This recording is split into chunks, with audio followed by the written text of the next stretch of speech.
આપણી આ ખીચડી છે ને એને રીતે આ રીતે આમ દબાવી લઈશું કીધું પછી લોટ નહીં નાખશું. કસૂરી મેથીને મેં જરા તપાવી લીધી છે તાકી આમ ભૂંસી શકે. નાખી દઈશું. મીઠા લીમડાના પાનને મેં કાપી લીધા છે.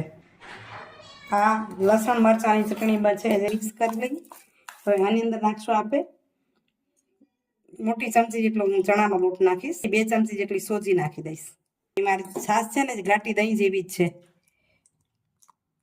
અનુસાર નમક નાખશું કારણ કે ખીચડીમાં નમક છે એટલે એ તો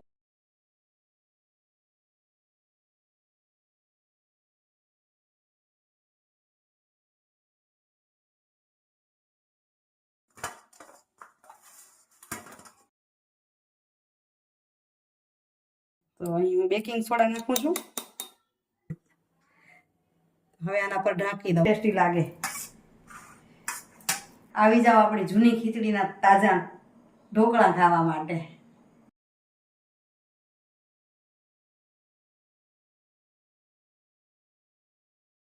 નમસ્કાર મિત્રો, કેમ છો? મજામાં ને?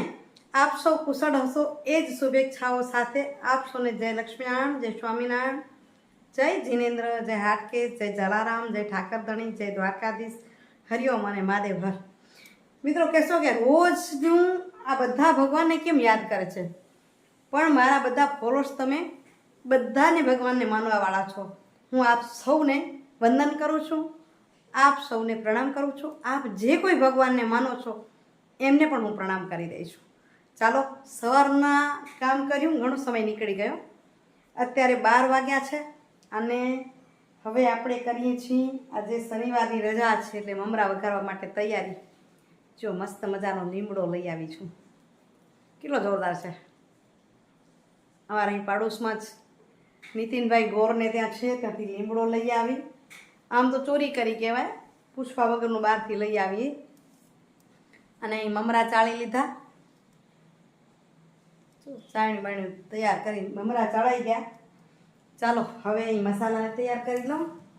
લીમડો તોડીને સરખો મૂકી દઉં.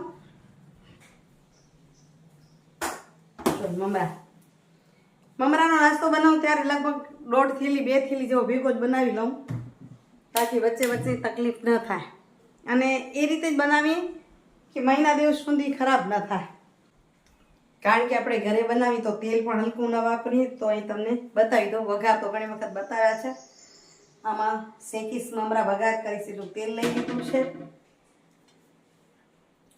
પેલી જ બતાવું, બુરું ખાંડ, સંચર, સેંધા નમક, સંચરનું નમક અને સેંધા નમક બે પણ નાખશું. મકાઈના પૌવા, સિંગદાણા અને લીમડો લીલો. આજે લીલા મરચાં નાખવા નથી. દર વખતે થોડુંક અલગ અલગ વઘારવાનું તો શું એને ટેસ્ટ ન રહે. અને અહીં આ બધા મસાલા બધા તૈયાર છે. રાઈ, જીરું, મરચાં, હળદર. તો આનો વઘાર કરીશ. રાઈ, જીરું, લીમડાનો. અને અગર લીમડાનો વઘાર નહીં કરતો પછી દાણા તળશું કે પૌવા તળશું ત્યારે તળીને નાખી દેશું. અને હવે હું આ મમરાનો નાસ્તો કરી લઉં છું તૈયાર. કારણ કે રીત બતાવવા જઈશ તો ઘણી વખત બતાવી છે પછી કંટાળી જવાય ને. પણ આ કરું છું એ તમારી સાથે શેર કરું છું. તો આપણા મમરાનો નાસ્તો તૈયાર થઈ ગયો. એને મિક્સ કરી લઉં. તો મિત્રો આપણો મમરાનો નાસ્તો થઈ ગયો છે તૈયાર. હવે ભરી દઈએ ડબ્બામાં. મોટી મોટી રેસીપી બતાવવાની કોશિશ કરી છે. તમને ટૂંકમાં જોવું હોય તો આનો શોર્ટ વિડીયો પણ ચેનલ પર આપીશ તો જોઈ લેજો. ચાલો હવે ભરી નાખી ડબ્બામાં કારણ કે ચોમાસું છે ને હમણાં જ પોચો થઈ જશે. મસ્ત જોરદાર થઈ ગયો છે નાસ્તો. તો મિત્રો વાગ્યા છે 5 અને બેઠી વિચાર કર્યો સુવિચાર લઈ લો. આજ સેજ માથું દુખતું હતું એટલે મનને સવાલ થયો કે સૌથી મોટી અમીરી, સંપત્તિ, દોલત શું છે તમારી? સૌથી મોટી દોલત શું? સોનાની ચમક કે સોના ચાંદીના દાગીના કે રૂપિયાની નોટો? તમારા મતે શું છે? અહીં ન તો સોનાની ચમક કે નોટોના બંડલો સાચી સંપત્તિ છે, પણ સાચી સંપત્તિ છે તમારું સ્વસ્થ સારા આરોગ્યવાળું શરીર અને શાંત મન. તમારું પાસે ધન દોલત હોય અને શરીર સાચું નથી તો એ ધન દોલત આપણા કંઈ કામનું નથી. એટલે સાચી સંપત્તિ આપણું સ્વાસ્થ્ય છે, શરીર છે અને શાંત મન છે. આ બધું જ હોય અને મન શાંત ન હોય તો એ કાંઈ કામ આવે નહીં. એટલે મન ભગવાનને કહી તું શાંત આપજે, તો જે હોય એમાં આપણે સંતોષ અનુભવીએ. આગળ પણ મેં એક સુવિચારમાં કીધું હતું કે સંતોષ જેવું સુખ ન હોય. અને આપણે એમ થાય કે ગરીબ, હું ક્યાં ગરીબ છું કે સાવકાર છું, એટલે આપણાથી નીચેવાળાને જોવાનું. એ જ રીતે મનને સંતોષ હોય એટલે શાંત મન. અને અમુક લોકો, થોડાક લોકો, આખી દુનિયા તો તમારી માટે નથી બદલવાની. અમુક લોકો એવા સાચા હોય જે તમારા સંબંધોની કદર કરે ને તમે એની કદર કરો. ઘરમાં જો રહેતા અહીં તો દીકરો હોવું એ પૂછે મમ્મી કેમ છો, પપ્પા કેમ છો, મજામાં? અને જે હસીને આવે આ સાચી દોલત છે. પરમાત્માને કહી સર્વનું મને સ્વીકારે કે આ દોલત સાચી છે અને બધાને દોલત મળે. બાકી તો જિંદગીમાં બધું આવતું જતું રહેશે, દુઃખ અને સુખ. મતલબ પૈસા પણ આવશે જશે, પણ મન શાંત હશે તો બધું જ થયા રાખશે. ચાલો થોડુંક હજી આડોડું કરી લઉં અને પછી સાંજે આજે બનાવશું વેસ્ટમાંથી બેસ્ટ.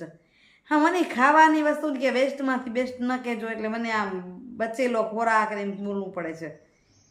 ખાવાની વસ્તુને વેસ્ટ કેવી સારી ન લાગે એ વાત સાચી છે, પણ આમ કહીએ ને એમ કે એ કૂતરાને નાખવાના હોય ને, ન ખાય તો એનો ઉપયોગ ન કરે તો એ વેસ્ટ હતી ને, એવું હોય. એટલે વિડીયો નાખવામાં શબ્દ સારો રહે, બાકી ખાવાની વસ્તુને વેસ્ટ કેવી સારી નહીં. ચાલો પછી થોડીક વાર એને બનાવશું એવું કંઈ. મિત્રો 6:45 થાય છે, પણ તો એમ થયું કે ના કાંક કરી આજે. પણ સવારે જ વિચાર હતો એટલે મેં જો એ બધાની ખીચડી કાલની બધી હતી ને મેં ફ્રીજમાં મૂકી દીધી હતી. સવારે ટિફિન ને હોય એટલે ઉતાવળો હોય. આજે આપણે વધેલી ખીચડીના ઢોકળા બનાવશું. તો ચાલો બનાવીએ, તૈયારી કરીએ વધેલી ખીચડીના ઢોકળા બનાવવાની. તો આપણી આ ખીચડી છે ને એને આમ બરાબર ભૂંસી લેશું. એટલે પેલી તપેલીમાં નાખી દઉં હું.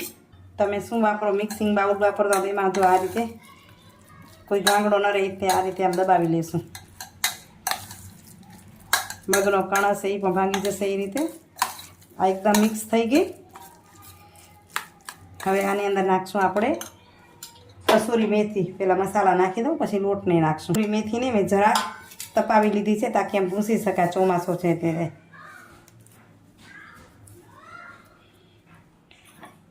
અહીં એટલા મીઠા લીમડાના પાન લીધા છે એને નાખી દઈશું.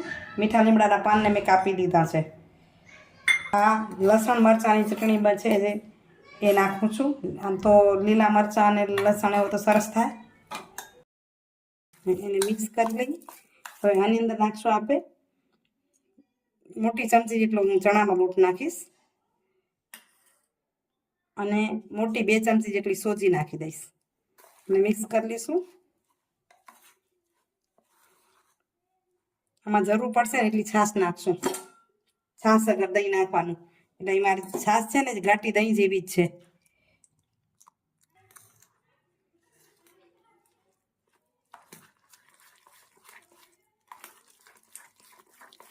હવે મિક્સ કરી લઈશું. પેલું જ મિક્સ કરી લઈએ તો સોજી અને લોટ સેટ થતા થાય ત્યાં સુધી પછી એની અંદર આપણે મસાલા નાખશું. તો જો આ રીતે આપણે મિક્સ થઈ ગયું. હવે આની અંદર બધા મસાલા પણ નાખી દઈએ. સ્વાદ અનુસાર નમક નાખશું, કારણ કે ખીચડીમાં નમક છે એટલે એ પ્રમાણે નાખશું. સેજ હિંગ નાખશું. હળદર, તીખું તમે જે પ્રમાણે ખાતા હોય પ્રમાણે ચટણી નાખી છે એટલે બહુ નહીં જોઈએ. અને ધાણા પાવડર, એટલું આખું જીરું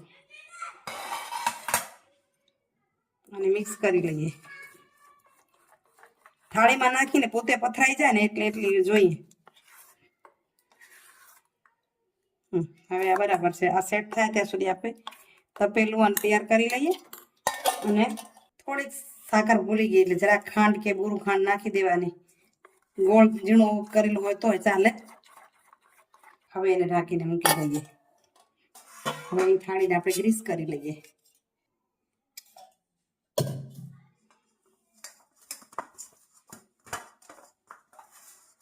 થાળી આપણી ગ્રીસ થઈ ગઈ અને અહીંયા આ બાજુ મેં પાણી ગરમ થવા મૂકી દીધું છે. અંદર લીંબુનો કટકો નાખ્યો છે તાકી આપણી કઢાઈ ખરાબ ના થાય. અને હવે અહીંયા આપણું સેટ પણ થઈ ગયું છે તો આપણે હવે એને બેકિંગ સોડા યા ઈનો નાખીને બેકિંગ સોડા નાખું છું અને એને મિક્સ કરી લઈએ. હવે આને આમાં નાખી લઈએ. આ રીતે પોતે પોળું થઈ જાય ને એટલું કઠણ જોઈએ.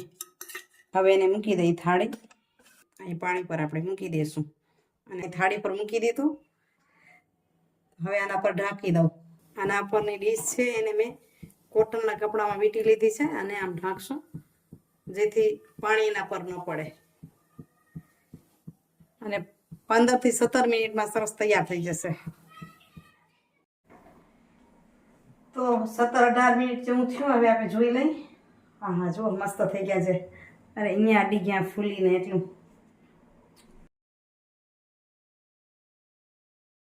આની પર તડકો કરો તો તડકો કરી શકાય પણ આપણે લગાવશું તેલ એના પર. જેમ સ્ટીમ ઢોકળા પર તેલ લગાવે ને એમ તેલ લગાવી દઈશું. ગરમ ગરમ પર તેલ લગાવી દઈએ. મસાલા બધા અંદર નાખી દીધા છે. જીરું ને તડકો કરવો તો કરી શકાય. બહુ ટેસ્ટી લાગે. સ્ટીમ ઢોકળા ટાઈપના છે કંઈ એવી ટાઈપના.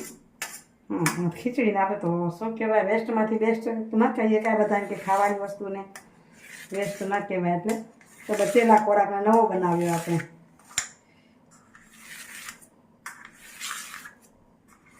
થોડીક આ ઠરે એટલે કાઢી લઈ. ગરમ ગરમ હે ને એટલે તૂટી જશે. આવી જાઓ આપણી જૂની ખીચડીના તાજા ઢોકળા ખાવા માટે. મુઠિયા પણ બનાવ્યા છે મેં. પહેલાં ખીચડીના ઘણા બધા વિડીયો આપ્યા છે. આજે કીધું ચલો ઢોકળાનો વિડીયો આપી દઈ. મુઠિયા, થેપલા, શું કહેવાય પરોઠા એ બધા બનાવ્યા છે આમાંથી. તો ચાલો જમી લઈએ ખીચડીના ઢોકળા. તો જુઓ સરસ થઈ ગયા આપણા ઢોકળા તૈયાર. પહેલાં ખીચડીઓ એટલે એકદમ જાળી ન લાગે તમને પણ પોચા એટલા જોયા. એટલા પોચા અને સ્વાદિષ્ટ છે. અને સોસ સાથે, ગ્રીન ચટણી સાથે, ખજૂર આમલીની ચટણી સાથે તમારી પસંદગી હોય એની સાથે ખાવાના. અમે તો આ તીખી ચટણી દાલ મરચાંની ચટણી સાથે સર્વ કરશું. ઘણીવાર આ તીખી ચટણીની અંદર સોસ ભેળી નાખવાનો તો પણ જોરદાર લાગે ચટણી. ચાલો જમી લઈએ. સાહેબ જમીન ઉકર્યા રિવ્યૂ લઈને કેવા લાગ્યા ઢોકળા? ઢોકળા જોરદાર બન્યા. આપણે એમ બધું કેમ થશે પણ બન્યા જોરદાર. પહેલાં બધા વાતા હતા. આજુ થાળી સાફ થઈ ગઈ. આઈટમ એવી બની ને 100%. તમે પણ બનાવજો એક વખત. મજા આવી ગઈ ને? બહુ મજા આવી. બહુ એટલે બહુ. હજી તો લીલા મરચાં નહોતા એટલે તડકો ના કર્યો. એટલે મેં કીધું આજ સાદા મરચાંમાં જ કરવો, લીલા નથી નાખવા એમ. પણ તો મસ્ત થયા ને. બહુ જોરદાર બની ગયો હતા. મોજ પડી ગઈ. ઓલા થાળી ખાલી થઈ ગઈ દેખાય બધે. દૂધ સાફ કરી નાખ્યા એટલે નકર અમતા વધ કરતા જુઓ ક્લિયર થઈ ગઈ એકદમ. તો બસ ખર્ચો ઉપડી આવ્યો મારો બનાવવાનો. બહુ જોરદાર બની ગયો આઈટમ તો આજે તો. તમે તો ફ્રી થતા થતા વાગી ગયા 10:30. હવે થાકી ગયા લાગે છે. જલ્દી થઈ ઊંઘ ભેગા અને વિડીયોનું કરીએ એન્ડિંગ. આજનો વિડીયો કેવો લાગ્યો કમેન્ટ કરજો. હમણાં બહુ ઓછી કમેન્ટ થાય છે. નિયમિત કમેન્ટવાળા પર જ્યારે કમેન્ટ ન કરે ને ત્યારે હું રાહ જોઉં છું. અને આશા રાખીશ કે નવા લોકો છે એ પણ કમેન્ટ કરીને અમને પ્રોત્સાહિત કરશે. આજનો વિડીયો આમ વેસ્ટમાંથી બેસ્ટ કંઈ તો ઘણા ના પાડે છે કે વેસ્ટમાંથી બેસ્ટ ખાવાની વસ્તુને ન કહેજો. પણ ખીચડી જો કૂતરાને નાખી દઈ તો એ વેસ્ટ જ હતી. એમાંથી આપણે બેસ્ટ બનાવ્યું. આશા રાખીશ કે તમને આ રેસીપી ગમી હશે.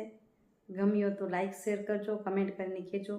ફરી મળીએ નવા વિડીયો સાથે. ત્યાં સુધી આપશોને જય શ્રી કૃષ્ણ, જય જય ગરવી ગુજરાત, જય ભારત અને જય હિન્દ. Bye bye. હરિઓમ.